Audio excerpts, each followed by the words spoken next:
Hello, I'm Tim. This is Ask SPS. If you want to learn more about policing in Surrey, what is going on, how could this impact you, we will be introducing you to not only the people, but also the places and the programs connected to the Surrey Police Service. And today we're speaking with one of the highest ranking officers in all of Surrey, Jennifer Hyland, who has experience with the RCMP and also municipal police. Thank you so much for joining us. Thanks, Tim. Now, I want to talk about this room. Looking around, there are massage chairs. There's a PlayStation, plants everywhere.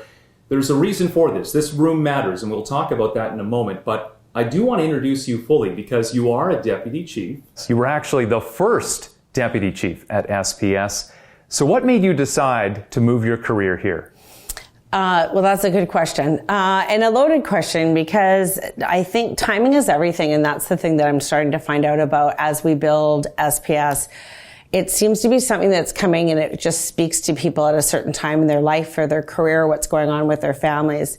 So at the time that SPS started and Chief Lipinski was named, I had been following very closely the Surrey Police transition, really just from personal interest. I was a Mountie at the time. I had been in the RCMP for about 20 years.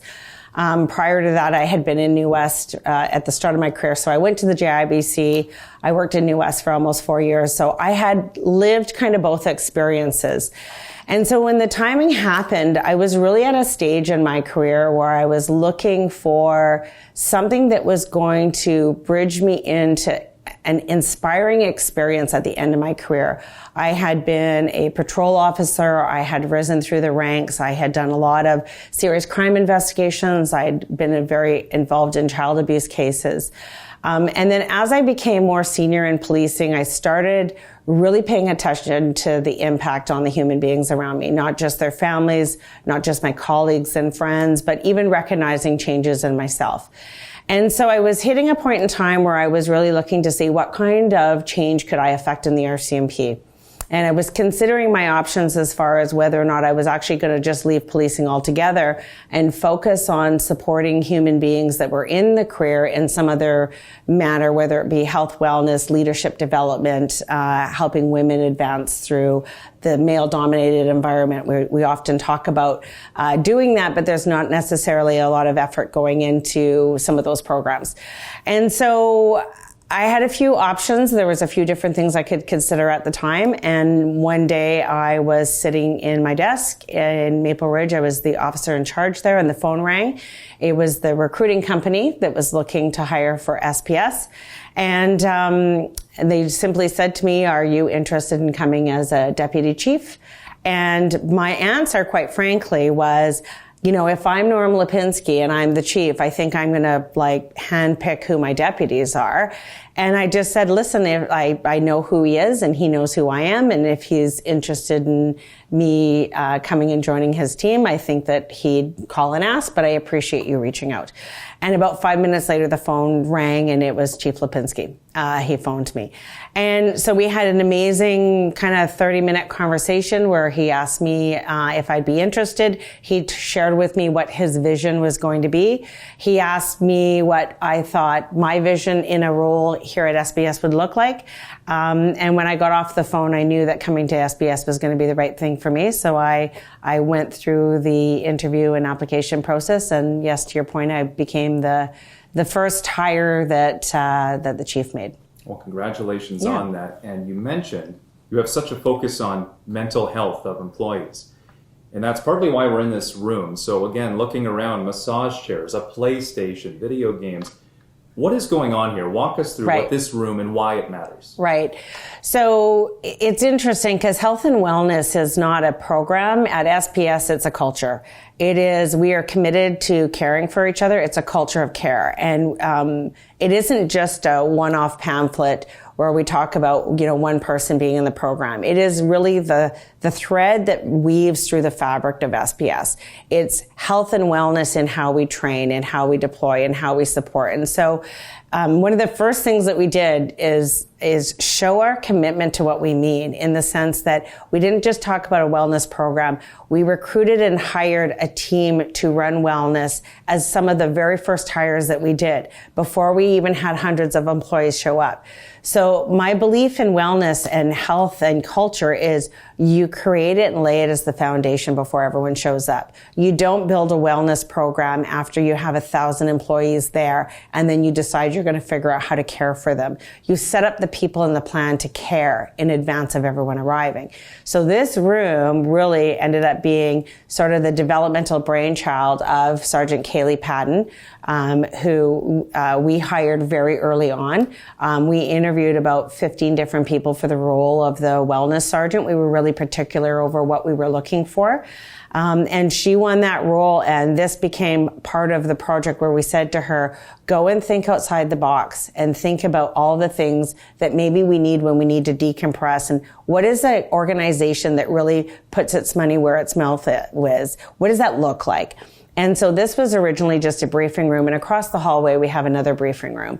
And in our mind, there's only so much intense work that you can do all day long where you really do need to decompress. And the research shows that. And whether it is decompressing in an environment, playing a video game, taking a little bit of time to relax, and sort of just sit with your feelings, get yourself kind of through what it is that's just gone on, is critically important to not only not sustaining long-term injury, but just being well enough to go back out and finish off your shift. And so this room, this wellness room, was a team of staff that got together and decided we want it to feel like home. And so what you're looking at is mostly almost all 100% donated items. So those two massage chairs, one of our police officers used his paycheck to buy those massage chairs as a gift because he felt so strongly about health and wellness. It was part funded between him and our union that agreed with him. Those couches that you see were donated by one of our staff sergeants.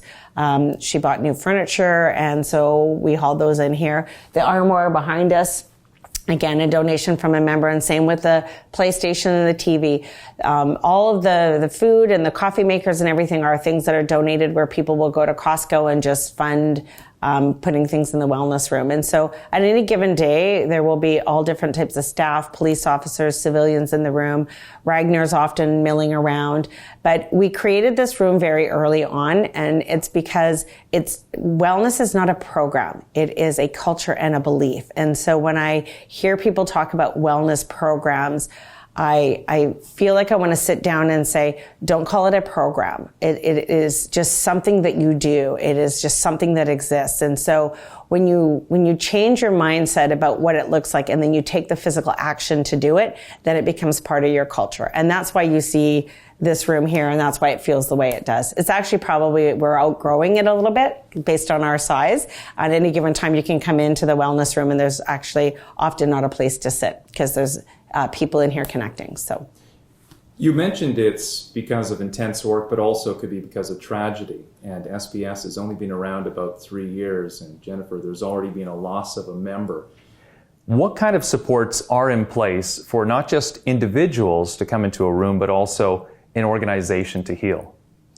Right. So, yeah, and thank you for mentoring that and kind of honoring that our organization, while young, has had its share of trauma. And that's the thing with this line of work is, you don't know whether or not you're going to have organizational trauma on day one or year 30, right? And so that's the same with our police officers. We can't guarantee when they're going to be exposed. And so organizationally, early on, we contracted a psychologist. So Dr. Lisa Kitt is our contract psychologist. She's here every month. She comes for a series of pre-planned visits. She does not only support for the membership, but she actually plays a very important role with the senior executive. So I meet with Lisa Kitt every time she's here, as does Chief Lipinski and as does the other senior team members. And what that allows us to do is for her to guide us to continue to have a trauma-informed leadership style for SPS. So you ask a very important question. It's one thing just to respond to an incident and rally your peer support team and rally people for those few days or weeks that you're in the trauma. But the most important part about our wellness culture is that it doesn't just activate when something's happened. It is consistently always there. So Lisa Kitt, our psychologist, Sergeant Patton, our peer support team, our ESS sergeants are here on a daily basis doing the work. And so how do we organizationally do that? By having debriefs to make sure that we're up on what's the most recent research. What does the research tell us about how to reintegrate people? What does the research tell us about people who don't necessarily show their trauma? Trauma looks very different in every individual will show their trauma a little bit differently. So if you're not educating your senior leadership all the time about what this looks like, then you're missing out on correcting and healing those small day-to-day things that add up over time.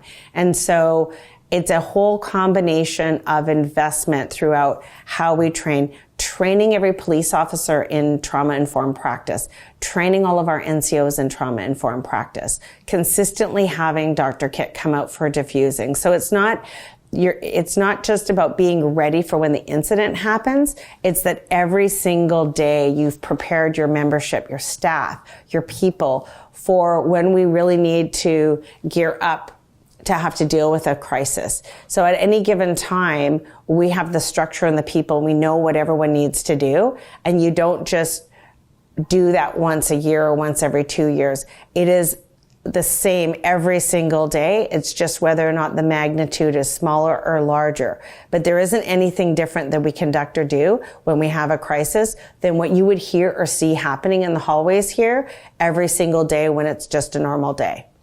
It's not just a program. And it's not just the people, and it's not the places as well. There's also Ragnar. You mentioned Ragnar earlier on. So I had to look this up. 4 letters, OSID, Occupational Stress Injury Dog. So where is Ragnar, and what's he all about? So yes, Ragnar, it puts a smile on my face. It's always one of my best days ever whenever I get to see Ragnar. We're happy to have multiple handlers so that when Sergeant Patton is away on holidays, Ragnar gets to stay at the office with us. But you'll often see Ragnar attends all of our training. He's introduced to our recruits. Ragnar goes to the sessions where we meet with brand new police officers' families, where their loved one is going into a career that can be concerning and confusing for some of the family members. So we have Dr. Kit and Ragnar and Kaylee spend time with the family members in the lead up to them being sworn in. Ragnar will come to our diffusings, and then generally he'll just meander around the buildings most days. He puts a smile on everyone's face. But when you see Ragnar in the middle of a trauma-informed session where there is emotion and there is trauma that's being talked about, it's when you really see his training kick in. Ragnar is not just a feel-good pat the dog on the head, but the research shows that when people are having a hard time expressing themselves or going through trauma, the presence of an animal or a dog where you can be distracted by touching the dog and the dog giving you attention, either leaning on you or crawling in your lap, will give you a sense of comfort and safety that will actually allow you to start verbalizing and processing your trauma. So it's not just that Ragnar is cute and we like to have him here. He legitimately, from a scientific trauma-informed perspective, serves a very important purpose when we're doing those diffusings and debriefings for people. In addition to Ragnar, SPS has just welcomed 7 new recruits. They're actually at the Justice Institute in Westminster studying and training right now. And in that class, of those 7 recruits, most are women. What would be your advice to women considering a career as a constable? So what would I tell women about the role of policing and specifically about SPS? One of the first things that we did when we sat down at the table to do our collective agreement was turn our minds. A group of senior women at the SPS opened up a committee called the Women's Leadership Committee. And what that was about is women who've gone through the path of being in policing at different stages and ranks, coming together and talking about what would have been the things that would have been helpful to us when we went through it. What did we need to know and have support then? What would have it been better to have at certain stages in our career to have either kept us in the career longer or had us advance through the ranks? But one of the most important things about our career is our ability to de-escalate, to keep people safe, to do the phrase that I love that Dr. Jody Carrington says, where we're here to walk each other home. We're here to walk each other to the place they need to be. I say that people that have a desire to be in social work or healthcare or teachers, people that are interested in interacting with other human beings for the purpose of assisting that other human being's life, if that is something that connects to you, then policing is absolutely a career for you. That is everything that's most important in policing, is our ability to get that job done. And so for women, what did we do to really encourage women to be here? We have our Women in Leadership Committee that helps oversee the way our policies are written. We played a very important role in designing our uniforms. We played an important role in deciding what the promotional system was going to look like. We did the research on what disadvantages women in promotional processes. And that connects very closely to the fact that ultimately, women in their families are the ones that end up having babies and going through pregnancy and childbirth and all that process. So what happens is, that impacts women's decision to be in jobs like this, but it also impacts their decision when they're in the job to advance into promotional opportunities. And so what was really important to me in the Women in Leadership Committee when we were doing our collective agreement was that we honored the support of families.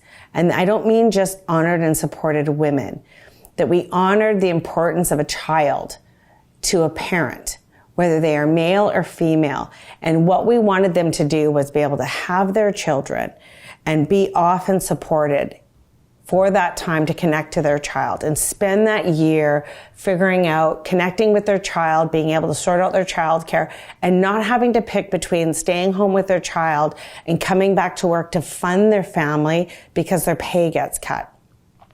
So the Women in Leadership Committee is what insisted that our maternity and paternity top-up go into our collective agreement.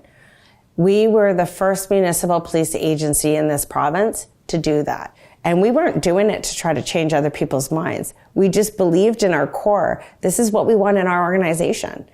It matters to us. The child matters to us. Because we're mostly men, and people say things like, well, it's a female benefit. It is not a female benefit. It's a benefit to your child. And the majority of people who've taken that benefit at SPF have been men, because we were mostly men. And so when I think about the fact that there are men and women in this province that now get to invest in their family and their children, there's something very compelling that tells me coming to SPS and being part of the team that just did that one change is going to last for years. Long after Jen Hyland and the people who wrote the CA are gone, there'll be human beings and children benefiting from that really started in this building and really is an extension of what we talk about when we say wellness. It's not a program. It is wellness is what resulted in that being in the CA.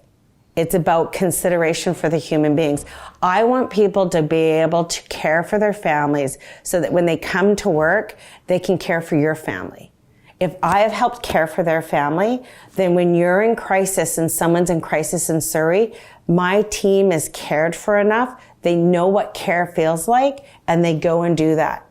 They get that group home and safe and wherever they need to be, and then they do the investigative work that needs to happen.